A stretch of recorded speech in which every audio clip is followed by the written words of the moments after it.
जी तो बच्चों, कैसे हैं आप? मैं उम्मीद करता हूँ कि आप सब ठीक होंगे। आज की वीडियो में बात करेंगे हम आपसे चैप्टर नंबर 4, और चैप्टर का नाम है periodicity of properties and periodic table. तो ये आपको जो नज़र आ रहा है ये पीरियोडिक टेबल है। ये जितने भी एलिमेंट्स हैं ये तकरीबन 118 जो हैं अभी तक डिस्कवर्ड हो गए हैं। तो इनके ऊपर ये चैप्टर है। तो इसकी एक्सरसाइज के अंदर जो शॉर्ट क्वेश्चन आंसर्स हैं उनको हल करते हैं।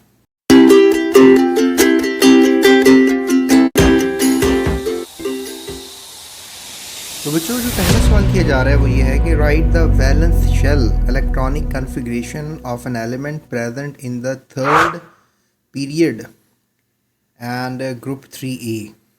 ठीक है, हमने क्या करना है, हमने वैलेंस शेल की इलेक्ट्रॉनिक कॉन्फ़िगरेशन लिखनी है। ये सारा अंडरस्टैंडिंग वाला चैप्टर है प्यारे बच्चों।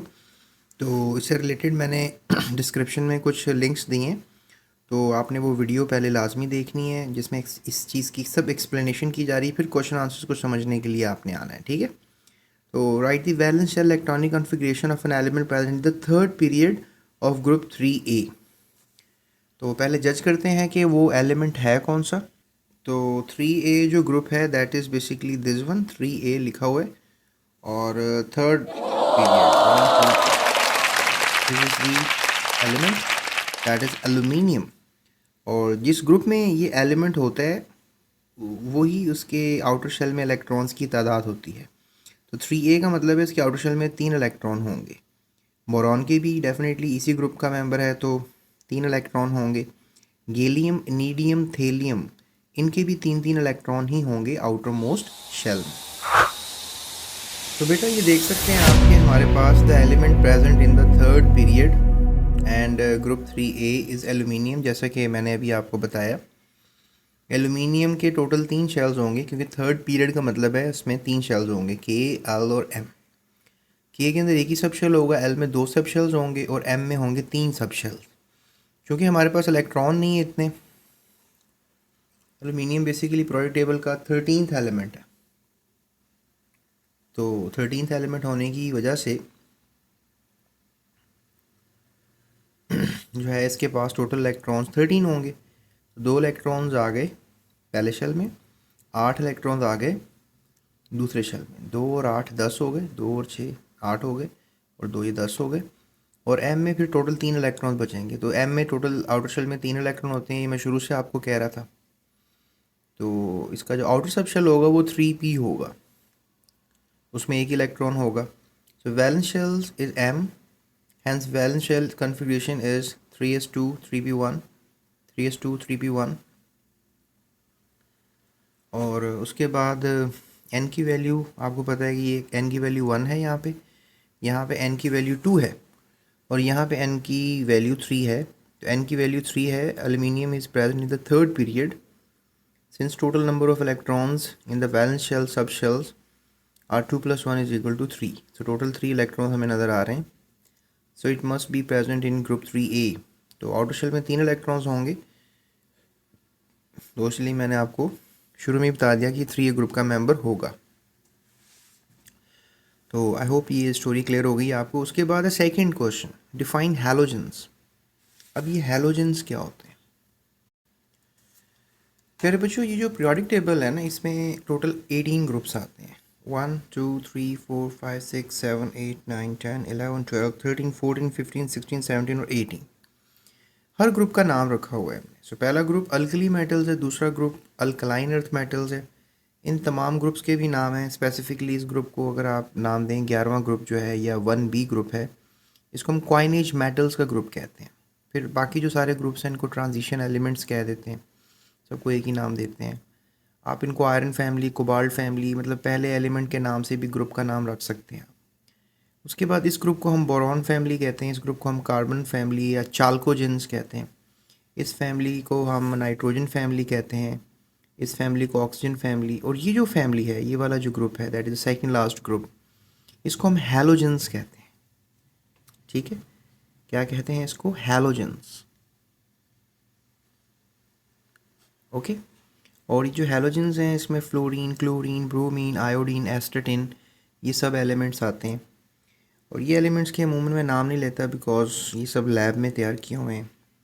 और ये वाले जो ग्रुप है इसको हम नोबल गैसेस कहते हैं। इसमें helium, neon, argon, krypton, xenon, radon शामिल है। तो सवाल ये किया जा रहा है कि डिफ़ाइन हैलोजेंस, कि हैलोजेंस जो हैं उनकी डेफिनेशन बताएं।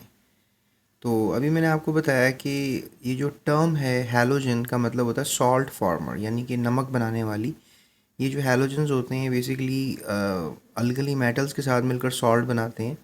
जैसे फॉर एग्जांपल हमारे पास यहाँ पे आपको नज़र आ रहा है,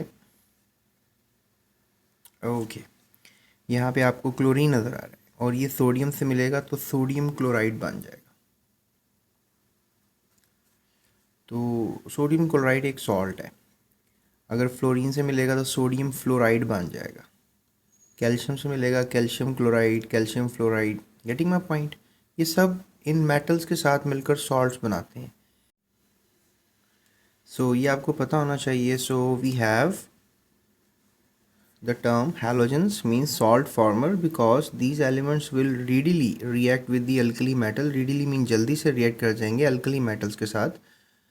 और alkali metals मैंने आपको बताया पहला ग्रुप है alkaline earth metals के साथ, जो कि दूसरा ग्रुप है, टू फॉर्म हेलाइड सॉल्ट्स, यानी इनके हैलोजन से हेलाइड सॉल्ट्स बनेंगे। So these elements of group 7A, new group 17, 7A कह लें या 17 ग्रुप कह लें, fluorine, chlorine, bromine, iodine, astatine are called the halogens.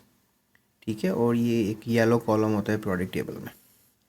उसके बाद सवाल किया जा रहा है which atom has higher shielding effect, किसका शील्डिंग इफेक्ट ज़्यादा होगा। याद रखो जो एटम साइज़ में बड़ा होगा उसका शील्डिंग इफेक्ट ज़्यादा होगा। सोडियम के टोटल जो हैं वो 4 शेल्स होते हैं, ठीक है, और लिथियम के 3 शेल्स होते हैं। तो बड़ा एटम कौन सा है? सोडियम है, ठीक है। So the valence shell electron of sodium experience less attraction from the nucleus due to the presence of 10 inner shells electrons, यानी कि इसके inner shell में 10 electrons होते हैं as compared to lithium having 2 inner shells electrons. Sodium will have greater shielding effect. तो बड़े atom का shielding effect ज़्यादा होता है, ये कह रहा था मैं आपसे। तो सोडियम का शील्डिंग इफेक्ट ज़्यादा होगा due to the greater number of inner shell electrons as compared to lithium. So sodium atoms has greater number of inner shells electrons as compared with the lithium atom. So sodium atom will have the greater shielding effect. तो आपने ये बात याद रखनी है, ठीक है। बड़े एटम्स का शील्डिंग इफेक्ट ज़्यादा होता है। कभी भी कंपैरिजन आ जाए तो बड़े एटम का शील्डिंग इफेक्ट ज़्यादा होता है, ये आपने याद रखना है। उसके बाद है explain why sodium has high ionisation energy than potassium. देखो, पोटाशियम और सोडियम जो है ना, ये भी एक दूसरे के नीचे हैं। इसके जो हैं सोडियम के लेट्स से दैट 3 शेल्स होते हैं और पोटाशियम के जो हैं वो 4 शेल्स होते हैं। सो ये चौथे पीरियड का एलिमेंट है और ये थर्ड पीरियड का एलिमेंट है। तो किसकी आयोनाइजेशन एनर्जी ज़्यादा होगी?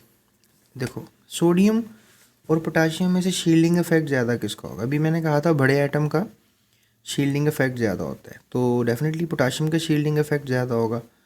तो जो एटम बड़ा होता है उसमें से इलेक्ट्रॉन निकालना भी आसान हो जाता है। जैसे ये छोटा एटम है और ये बड़ा एटम है, न्यूक्लियस। तो ये इलेक्ट्रॉन है, ये इलेक्ट्रॉन है, तो यू कैन से कि ये दूर है, ठीक है, ये इलेक्ट्रॉन न्यूक्लियस से दूर है। सो दैट्स वाई इसका इलेक्ट्रॉन निकालना आसान है बिकॉज न्यूक्लियस दूर है, और इसका इलेक्ट्रॉन निकालना मुश्किल है क्योंकि न्यूक्लियस करीब है। तो जिसका इलेक्ट्रॉन निकालना आसान है उसको हम कहेंगे उसमें एनर्जी कम लगेगी, लेकिन जिसका इलेक्ट्रॉन न्यूक्लियस के करीब है उसमें एनर्जी ज़्यादा लगेगी इलेक्ट्रॉन को निकालने के लिए। तो जिसका शील्डिंग इफेक्ट ज़्यादा होगा उसका इलेक्ट्रॉन निकालना आसान होगा। मैं ये हिंट दे रहा हूँ आपको, तो आपने बस ये याद रख लेनी है बात। So ionisation energy decrease from top to bottom in a group.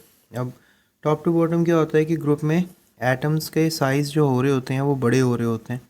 Atoms are getting big, इसलिए उनमें से इलेक्ट्रॉन निकालना आसान हो रहा होता है, तो एनर्जी कम चाहिए होती है। So energy is decreasing. The size of sodium is having 3 shells, और ये छोटा एटम है, ठीक है, और पोटाशियम जो है वो बड़ा एटम है।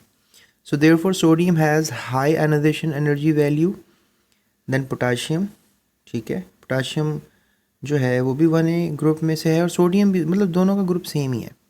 We know that ionisation energy decreases from top to bottom in a group, और ये भी हमने ट्रेंड पढ़ा हुआ है आयनाइजेशन एनर्जी का कि top to bottom energy decrease करती है, लेफ्ट राइट इंक्रीज करती है. Since sodium and potassium belong to the same group but sodium lies above than potassium, therefore sodium has high ionisation energy. Sodium की ionisation energy ज़्यादा होगी, वो group में ऊपर है, और पोटाशियम की जो है वो आयनाइजेशन एनर्जी कम होगी क्योंकि ग्रुप में नीचे बड़ा एटम है. बड़े एटम की याद रखो आयनाइजेशन एनर्जी कम होती है, और जो छोटा एटम होता है उसकी आयनाइजेशन एनर्जी ज़्यादा होती है. ये बस आपने याद रखना है, ठीक है. उसके बाद the story is not over. Alkali metals belong to F block. Alkali metals जो होते हैं वो एस ब्लॉक से बिलोंग करते हैं इन द पीरियोडिक टेबल. क्यों? यानी अल्कली मेटल्स जो हैं वो एफ ब्लॉक से ही बिलोंग क्यों करते हैं? देखो इसका भी मैं आपको एक हिंट देता हूँ. हिंट ये कि ये वाले सब एलिमेंट्स का जो वैलेंस शेल है वो एस है.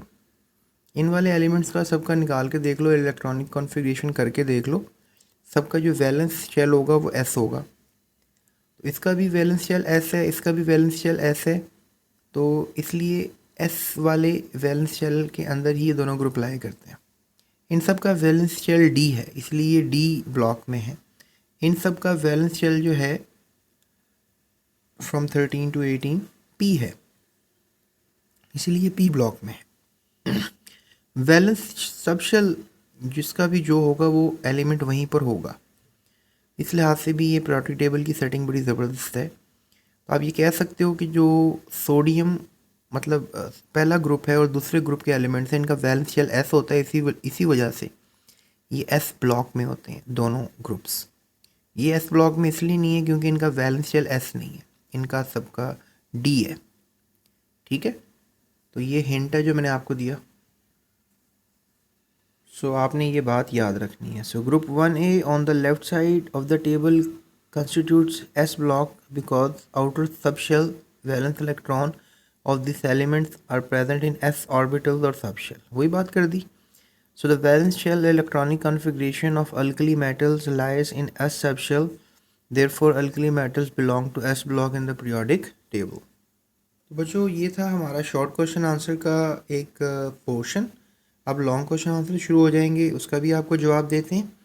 तो वीडियो की लेंथ काफ़ी हो गई है, कोई 10-12 मिनट की हो गई है, तो अगली वीडियो में बात करेंगे लॉन्ग क्वेश्चन आंसर्स की. मज़ीद वीडियोस के लिए इस चैनल को सब्सक्राइब लाजमी कर लें, क्योंकि अगर आप सब्सक्राइब करेंगे तो तभी आपको हमारी दूसरी वीडियोस भी मिलेंगी. तो लिहाजा भी सब्सक्राइब लाजमी करें. और डिस्क्रिप्शन में भी लिंक है, और आई बटन भी आपको यहाँ कॉर्नर में एक आई बटन नज़र आ रहा होता है, इस पर क्लिक किया करें. आपको पूरी जो बुक है उसकी प्लेलिस्ट मिल जाएगी, जिससे आप इजीली सारी बुक को स्टडी कर सकेंगे, ठीक है. So that's it. Thank you so much. अपना ख्याल रखिएगा. अल्लाह हाफ़िज़. Thank you for watching. GS Academy.